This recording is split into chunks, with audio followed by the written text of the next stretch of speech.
Who would have ever thought? On a cool night in the Presidio in San Francisco on October 11th, 1969, two killers would be on the same block. One, Charlie, the Zodiac, gets a cab from Gary Street downtown and heads up to the Presidio. He's going up to Case Presidio High School for one of his insidious plots to plant a school bomb and kill some high school kids. The other, an unknown assailant, a burglar, hanging out on Washington Street, casing a couple of houses that he wants to break into, wearing gloves and packing a 9. One's on Washington and Maple, and the other's a block down on Washington and Cherry. The cab pulls up and drops Charlie off. He pays in cash. Our unknown assailant is looking down the street thinking, why go into somebody's house tonight? I know that cabbie's got paid. Now it's time for me to get paid. He waits for the cab to come down the street and he hails him. He looks like an innocent white man wearing glasses and a coat. Cabbie pulls up and says, hey, how can I help you? He gives him some sad story about how he needs to get downtown and meet some friends and his car's not working. Cab driver says, jump in, I happen to be going that way myself. He pulls his gloves off, walks around the back of the cab, gets in the back on the driver's side. Why? Because he wants to be right behind the cabbie when he pulls his gun. Closes the door, light goes off, and the cabbie says, exactly what hotel are you going to, sir? He says, we're going to Hotel Hell if you don't give me that money, and puts the gun to the back of the man's head.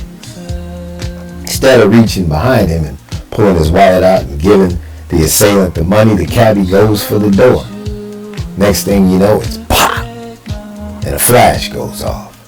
And a simple burglary is now a 187 homicide. Without hesitation, our assailant grabs one of his gloves, puts it on his left hand, rolls down the window, opens the door and exits the cab. Opens the driver's side and pushes the cabbie over. The light comes on. Kids across the street heard the commotion, run to go call the cops, while our assailant is robbing the cabbie of the money that Charlie just gave him.